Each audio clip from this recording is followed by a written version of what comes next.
दुनिया में पहली बार ऐसा वाकया पेश आया था जब एक माइन कोलैप्स होने की वजह से 33 वर्कर्स जमीन से 2300 फुट नीचे फंस गए हों। पूरे 17 दिनों के बाद चिली गवर्नमेंट ने 33 माइनर्स को ढूंढ तो लिया था, लेकिन अब मसला था कि इनको बाहर कैसे निकाला जाए। पर उससे भी ज्यादा इम्पोर्टेंट ये था कि उनको जमीन के अंदर ही जिंदा कैसे रखा जाए। ज़ेम टीवी की वीडियोस में एक बार फिर से खुशामदीद। नाजरीन, इस वीडियो के पार्ट 1 में आपने देखा कि कैसे चिली के एटाकामा डेजर्ट में 120 साल पुरानी माइन की गहराइयों में एक कोलैप्स की वजह से 33 वर्कर्स जिंदा फंस गए और कैसे पूरे 17 दिन लगाकर ड्रिलिंग के जरिए उनको जमीन से 2300 फुट नीचे ढूंढा गया। और अब वीडियो के पार्ट 2 में आप जानेंगे कि सिर्फ 3 दिन के खाने पीने के सामान पर इन्होंने जमीन के अंदर पूरे 17 दिन कैसे गुजारे और टोटल 69 डेज जमीन की गहराइयों में ही इनको कैसे जिंदा रखा गया। साथ साथ आप ये भी जानेंगे कि उनको वापस जमीन तक रेस्क्यू करने में इंजीनियर्स ने किन मुश्किल तरीन चैलेंजेस को फेस किया।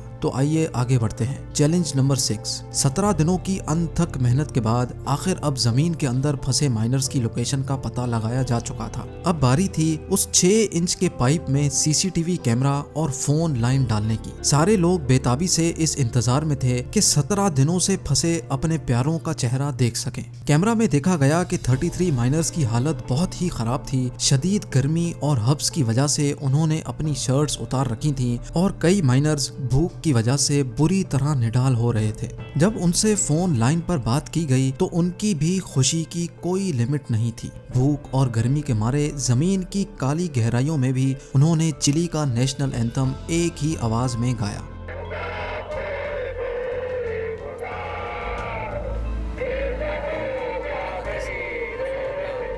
लुइस उर्जुआ, जो उन फंसे वर्कर्स का शिफ्ट सुपरवाइजर था, उसने बताया कि माइन कोलैप्स होते ही उसने सारे वर्कर्स को इकट्ठा किया और उनको रेफ्यूज तक लेकर आया। क्योंकि वहाँ सिर्फ 3 दिन का खाना पीना मौजूद था, इसी वजह से शिफ्ट सुपरवाइजर ने पहले दिन से ही खाना डिस्ट्रीब्यूट करने में अपना हाथ टाइट रखा। हर वर्कर को सिर्फ 1 घूंट दूध और 1 स्पून टूना का दिया जाता था, और वो भी रोजाना नहीं बल्कि हर दूसरे दिन। लेकिन उसके बावजूद भी ये खाना सिर्फ 14 दिनों तक ही चल सका। शिफ्ट सुपरवाइजर ने ये भी बताया कि पिछले 3 दिनों से उन्होंने ना ही कोई खाना खाया है और ना ही पानी का एक कतरा भी पिया है। यानी अब ये माइनर्स ऐसी हालत में थे कि अब एक एक करके इनकी मौत वाक़ई होने वाली थी। Challenge number 7। बाहर मौजूद रेस्क्यू टीम का अब सबसे इम्पोर्टेंट चैलेंज ये था कि किसी भी सूरत में 2300 फुट नीचे फंसे माइनर्स तक खाना और पीना पहुंचाया जाए, और वो भी सिर्फ 6 इंच मोटे इस सुराख से। लेकिन इस मसले के अलावा एक और मसला भी था। जिस खाने के लिए वो बेताब हो रहे थे वो उनको एक ही झटके में मार भी सकता था। जी हाँ, क्योंकि पिछले 17 दिनों से वर्कर्स की बॉडी के मिनरल्स और विटामिन ड्रेन हो चुके थे। इसी वजह से जब अचानक उनको खाना मिलेगा तो हार्ट अटैक की वजह से उनकी मौत भी हो सकती है। इस मसले से निपटने के लिए चिली गवर्नमेंट ने नासा फूड लेबोरेटरीज से कांटेक्ट किया, जहां से डॉक्टर्स ने फंसे हुए माइनर्स के लिए खाने का एक खास फार्मूला बताया। इस फार्मूले में कार्बोहाइड्रेट्स और ग्लूकोज एक खास मिकदार में डाला जाना था, जिसके बाद ये स्पेशल खाना तैयार किया गया और पाइप्स में डालकर नीचे भेजा गया। जब खाना खाकर वर्कर्स की जान में जान आई तो उन सबको अपनी अपनी फैमिली से वीडियो कॉल पर बात करवाई गई। Challenge number 8। दूसरी तरफ रेस्क्यू टीम ये प्लान करने लगी कि अब इनको वापस जमीन तक कैसे रेस्क्यू किया जाए, और वो भी जल्द अज जल्द। क्योंकि पिछले 17 दिनों से वर्कर्स की बॉडी को थोड़ी भी सनलाइट नहीं मिली, इसी वजह से डॉक्टर्स का मानना था कि किसी भी वक्त इनको फंगल इन्फेक्शन हो सकता है। आखिरकार ये प्लान किया गया कि जिस तरह 6 इंच का होल किया गया है, इसी तरह एक इतना मोटा होल किया जाए जिसमें से इंसान को ऊपर खींच लिया जाएगा। लेकिन मसला ये था कि जिस होल की यहाँ बात हो रही है वो 17 दिनों में होने वाला 6 इंच का होल नहीं, बल्कि ये 21 इंचेस का होल था। यानी 21 इंच का होल, और वो भी 2300 फुट गहरा। एक अंदाजा लगाया गया तो ये होल करने में तकरीबन 3 महीनों का वक्त रिक्वायर्ड था। यानी 90 डेज तो सिर्फ इस मोटे होल को करने में लगेंगे। क्योंकि अब सबसे फास्ट सॉल्यूशन यही था, इसी वजह से फौरन हैवी ड्रिलिंग रिग्स मंगवाई गईं और काम स्टार्ट करवा दिया गया। Challenge number 9। अब पूरे 20 दिन गुजर चुके थे। दूसरी तरफ माइनिंग मिनिस्टर इस प्लानिंग में लग गए कि होल से वर्कर्स को ऊपर कैसे खींचा जाएगा। क्योंकि गहराई इतनी ज्यादा है कि सिर्फ एक वर्कर को ऊपर लाने में 1 घंटे का वक्त रिक्वायर्ड था और बीच रास्ते में वो सफोकेशन की वजह से मर भी सकता है। इसी वजह से एक ऐसी मशीन बनानी थी जिसमें ऑक्सीजन भी हो।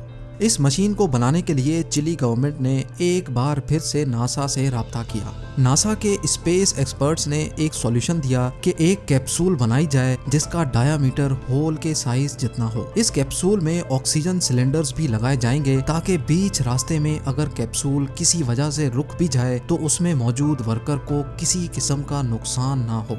नासा ने ये कैप्सूल बनाने में कम से कम 2 महीनों का वक्त बताया। जब तक ड्रिलिंग का काम खत्म होगा तब तक कैप्सूल भी तैयार हो जाएगी। Challenge number 10। अब पूरे 26 दिन गुजर चुके थे। एक एक सेकंड इंतहाई कीमती था। माइनिंग साइट पर टीवी चैनल्स 24 आवर्स ब्रॉडकास्ट कर रहे थे और पल पल की खबरें पूरी दुनिया में दिखाई जा रही थी। ड्रिलिंग टीम ने अभी सिर्फ चंद फुट की ड्रिलिंग ही कंप्लीट की थी कि अचानक एक और मसला खड़ा हो गया। ड्रिलिंग टीम जिन हाइड्रोलिक पाइप से ड्रिल कर रही थी वो लीक हो गया और पूरा ड्रिलिंग का काम मेंटेनेंस की वजह से रोकना पड़ गया। ये न्यूज़ देखकर एक और ड्रिलिंग कंपनी ने अलग टेक्नोलॉजी से ड्रिलिंग करने और फंसे वर्कर्स को निकालने की सर्विसेज ऑफर की। तभी ये सोचा गया कि सिर्फ एक ड्रिलिंग से काम नहीं बनेगा बल्कि किसी और टेक्नोलॉजी से ड्रिलिंग का ऑप्शन भी रखा जाना चाहिए। यानी प्लान बी बनाने का वक्त आ चुका था। प्लान बी के मुताबिक हैमर्ड ड्रिलिंग रिग मंगवाई गई जो पत्थरों को प्लान ए वाली रिग की तरह काटेगी नहीं बल्कि ये पावरफुल हैमर से उनको तोड़ेगी और वो भी सिर्फ 1 महीने में। अब पूरे 30 दिन गुजर चुके थे। प्लान बी वाली हैमर्ड रिग ने भी अपना काम शुरू कर दिया और प्लान ए वाली रिग भी एक बार फिर से चल पड़ी थी। Challenge number 11।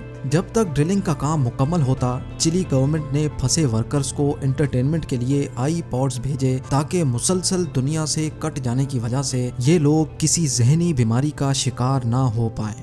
पूरे 45 दिन गुजर गए और ड्रिलिंग का काम मुसलसल चलता रहा। प्लान बी वाली रिग प्लान ए से काफी ज्यादा फास्ट थी और आधे से ज्यादा होल कंप्लीट कर चुकी थी। लेकिन तभी एक और चैलेंज आ खड़ा हुआ। प्लान बी वाली रिग का हैमर मुसलसल चलने की वजह से टूट कर बुरी तरह होल में फंस चुका था। होल में हैमर फंसने की वजह से काम रोकना पड़ा और अब मसला था कि लोहे के हैमर को कैसे निकाला जाए। इसके लिए इंजीनियर्स ने एक ऐसा मैकेनिकल सिस्टम बनाया जिसको जब प्रेशर से अंदर डाला जाएगा तो उसके दांत होल में फंसे लोहे के टुकड़ों को अपने अंदर बंद कर लेंगे। लिहाजा अब कई दिनों की मेहनत के बाद लोहे का पीस बाहर निकाल लिया गया और एक बार फिर से ड्रिलिंग का काम स्टार्ट हो गया। Challenge number 12। फंसे हुए माइनर्स को जमीन के अंदर अब 52 दिन गुजर चुके थे और उनका एक एक लम्हा खुली हवा में जाने को तरस रहा था। लेकिन इसी दिन उनको एक अच्छी खबर मिली और वो ये थी कि नासा की बनाई हुई एस्केप कैप्सूल माइनिंग लोकेशन पर पहुंच चुकी थी।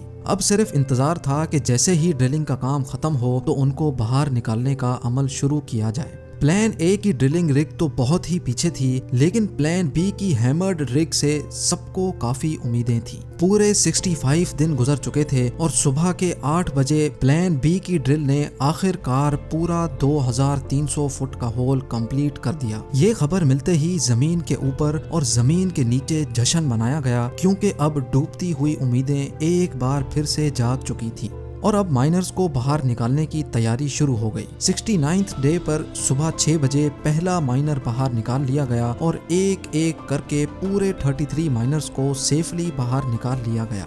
नाजरीन, माइनर्स ने जमीन की गहराइयों से निकलते वक्त ये यादगार फोटो खींची थी और इस फोटो में दिखने वाले वर्ड्स आज भी रेफ्यूज में लिखे हुए हैं और ये है उन 33 माइनर्स की रियल फोटो जिन्होंने अपनी जिंदगी के पूरे 69 डेज सैन जोस माइन में दफन होकर गुजारे। इस वाक़े के बाद सैन जोस माइन को हमेशा हमेशा के लिए बंद कर दिया गया। उम्मीद है ज़ेम टीवी का ये एपिसोड भी आप लोग भरपूर लाइक और शेयर करेंगे। आप लोगों के प्यार भरे कमेंट्स का बेहद शुक्रिया। मिलते हैं अगली शानदार वीडियो में।